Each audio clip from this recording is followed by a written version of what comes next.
Assalamualaikum warahmatullahi wabarakatuh. Perkenalkan, nama saya Dava Ananta dari Fakultas FTKI, Prodi Sistem Informasi. Kali ini saya akan membahas materi tentang SDLC atau System Development Life Cycle. Langsung saja kita mulai sekarang juga. Ya, jadi sebelum memulai pembahasan materi kali ini, saya akan melampirkan referensi ringkasan yang telah saya buat ini. Berikut ini adalah lampiran referensi ringkasan. Jadi ringkasan yang telah saya buat ini saya mengambil dari jurnal-jurnal ya. Ini bentuknya ya, yaitu ada judulnya di sini aplikasi media informasi sekolah berbasis SMS.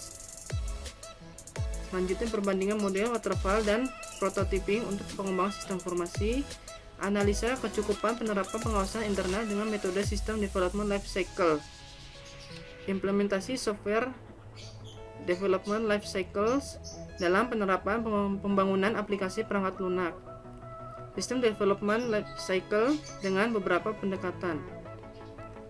Ya, jadi ini adalah lampiran referensi ringkasnya yang telah saya buat.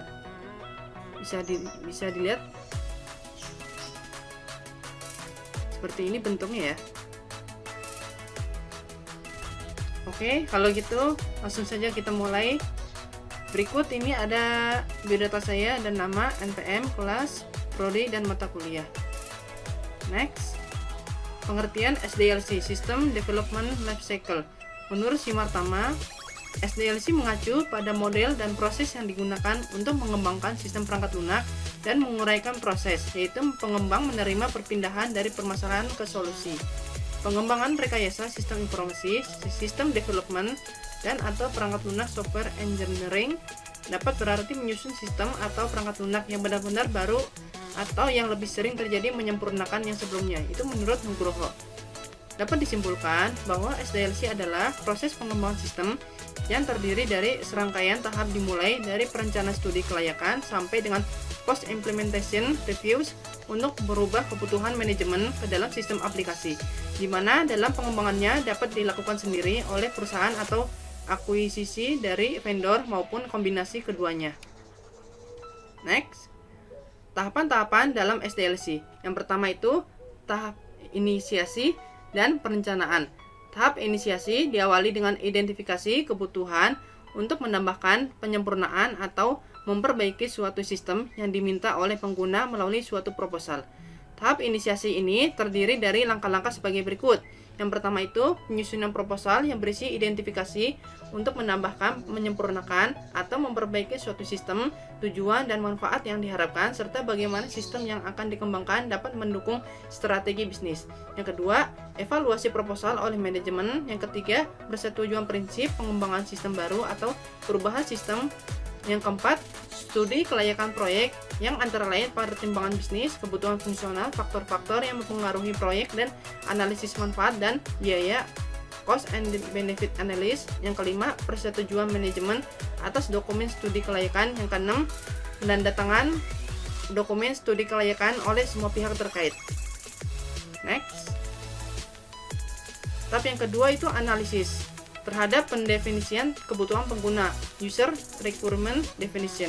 Berdasarkan dokumen studi kelayakan yang telah disetujui secara tertulis oleh manajemen, manajer proyek dapat membentuk tim guna menyusun requirement definition secara detail sebagai dasar dimulainya pengembangan sistem aplikasi. Pada tahapan ini, seluruh kebutuhan pengguna dikumpulkan berdasarkan contoh-contoh dokumen atau form, spesifikasi, proses, dan sistem yang ada saat ini. Interview dengan pengguna akhir dan riset serta analisis terhadap ketentuan atau regulasi yang berlaku. Tahap pendefinisian kebutuhan ini terdiri atas: yang pertama, pengumpulan kebutuhan, requirement elicitation, merupakan bagian proses pengumpulan informasi mengenai tujuan pengembangan sistem, hasil yang diinginkan, bagaimana sistem dapat mengakomodir kebutuhan bisnis, proses, dan bagaimana sistem akan digunakan. Yang kedua, analisis kebutuhan, requirement analysis, merupakan proses pemahaman permasalahan dan kebutuhan untuk menentukan solusi yang dapat dikembangkan. Pada tahapan ini, ditentukan perkiraan umum dari waktu dan biaya pengembangan dari tiap kebutuhan. Hasil analisa kebutuhan digunakan untuk menghasilkan alur bisnis proses yang dapat menjelaskan kebutuhan dan solusinya baik bagi user maupun developer. Yang ketiga, Analisis terhadap pendefinisian kebutuhan pengguna, user requirement definition. Tahap pendefinisian kebutuhan ini terdiri atas. Yang ketiga, spesifikasi kebutuhan. Requirement specification merupakan proses yang mendeskripsikan fungsional sistem yang akan dikembangkan baik dari segi perangkat lunak maupun perangkat keras pendukung serta desain database. Spesifikasi kebutuhan harus lengkap, komprehensif, dapat diuji, konsisten, jelas, dan menjelaskan secara rinci kebutuhan input, proses, dan output. Yang keempat, pengelolaan kebutuhan. Requirement management merupakan proses yang dilakukan oleh tim proyek untuk mengidentifikasi, pengendalian, dan menyimpan setiap perubahan terhadap kebutuhan pada saat pengembangan berjalan. Yang ketiga, tahap merancang desain sistem. Tahap ini mengkonversikan kebutuhan informasi, fungsi, dan jaringan yang teridentifikasi selama tahap inisiasi dan perencanaan menjadi spesifikasi desain yang akan digunakan oleh pengembang. Salah satu teknis desain adalah dengan menggunakan prototipe yang mengembangkan desain market dari bagian aplikasi seperti tampilan layar, struktur data, dan struktur sistem.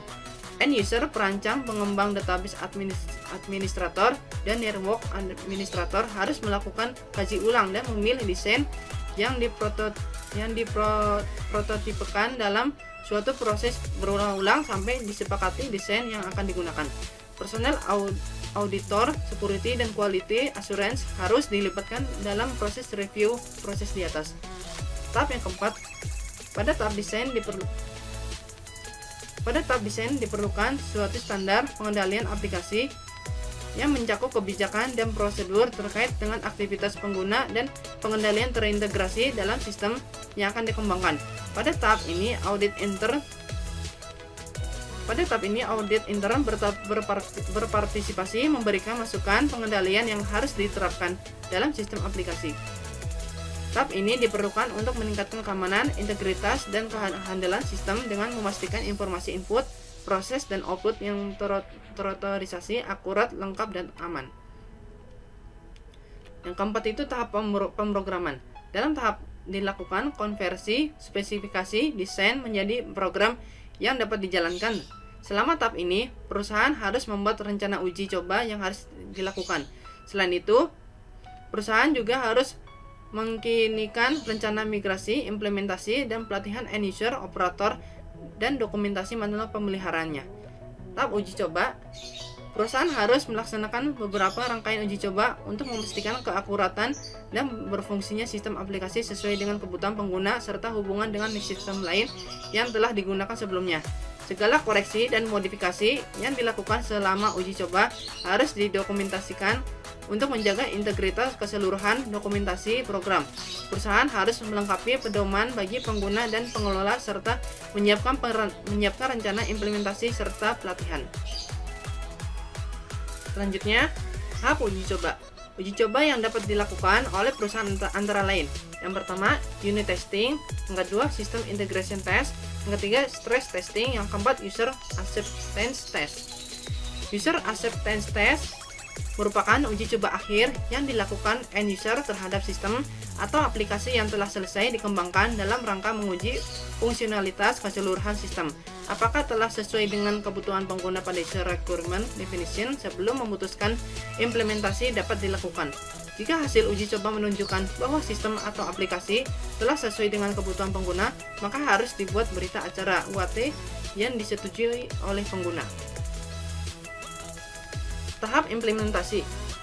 Pada tahap ini, hal-hal utama yang perlu dilakukan antara lain pemberitahuan jadwal implementasi, pelatihan pada user, dan instalasi sistem aplikasi yang telah disetujui ke dalam lingkungan produksi.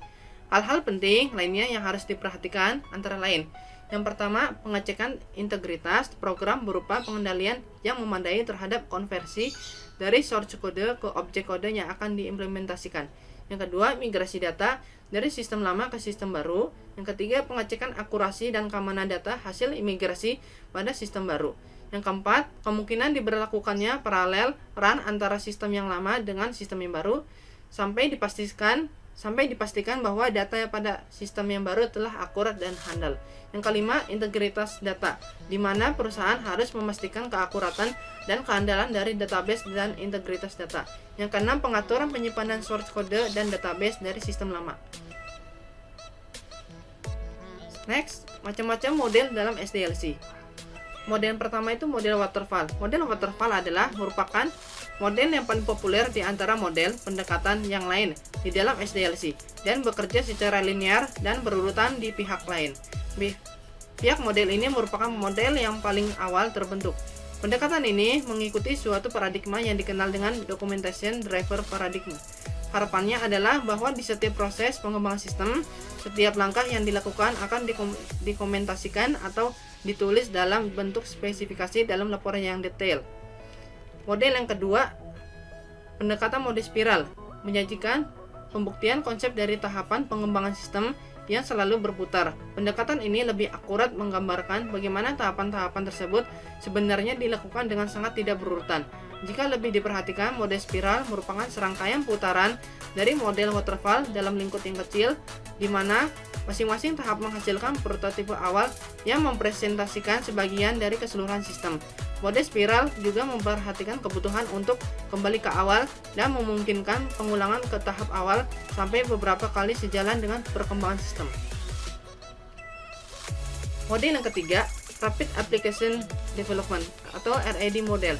Prototipe merupakan model dari sesuatu sistem yang nyata dengan skala yang lebih kecil. Sedangkan model rapid prototipe adalah prototipe yang dapat diselesaikan lebih cepat.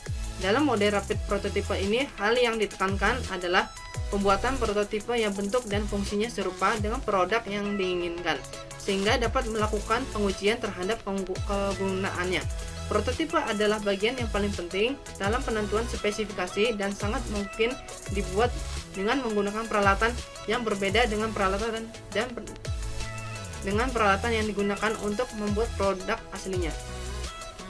Model yang keempat itu Bot and Fix. Model Bot and Fix merupakan metode yang paling kasar karena sistem atau produk yang akan dibuat tidak memiliki spesifikasi atau ide rancangan. Biasanya, pendekatan ini akan digunakan pada pengembangan sistem dengan skala yang kecil, yang tidak memerlukan beribu-ribu baris kode program. Model yang kelima, Joint Application Development atau JAD. Melalui model JAD, biasanya setiap software dikembangkan melalui serangkaian pembangunan yang selalu bertambah, increment, dan kadang sistem ini disebut sebagai sistem yang incremental model. Kelebihan dengan menggunakan model ini adalah bahwa turunan dari model JAD adalah model Bolt and Fix. Selain itu, kelebihan lainnya, kesalahan dapat segera ditemukan di dalam spesifikasi user karena dalam tiap tahap pengembangannya feedback dari user selalu segera dilakukan perbaikan dan langsung diuji. Tahap yang keenam, Synchronous and Stabilis model. Model Synchronous and Stabilis merupakan jenis dari model incremental yang juga menggabungkan kelebihan dari mode spiral dengan teknologi mengamati dan mengatur coding. Pendekatan ini memungkinkan beberapa tim bekerja secara paralel. Pada saat penyelesaian program, biasanya setiap developer melakukan testing dalam berbagai metode dengan menstabilkan pengkodingan. Pada penyelesaian program, ada beberapa versi alpha pengujian di dalam pihak internal. Beta fitur yang sudah mulai lengkap untuk kandidat biasanya mendekati versi final dan disebut good master untuk sistem manufaktur. Model yang terakhir itu, yang ketujuh, Fountain model. Pendekatan dengan model Fountain memungkinkan pekerjaan yang saling tumpang tindih dalam siklus pengembangan sistem, tentunya dengan melihat pertimbangan yang ada dan disesuaikan dengan kebutuhan pengembangan. Beberapa tahapan dan pengulangan yang terjadi tersebut akan berjalan secara paralel. Model Fountain ini merupakan siklus hidup berorientasi objek, sehingga akan lebih fokus pada bagian-bagian keseluruhan sistem yang dikenal dengan nama subsystem. Demikian pembahasan materi kali ini, kurang lebihnya mohon maaf apabila masih ada kekurangan dalam penyampaian materi kali ini. Jangan lupa like, komen, dan subscribe videonya. Sekian dan terima kasih. Wassalamualaikum warahmatullahi wabarakatuh.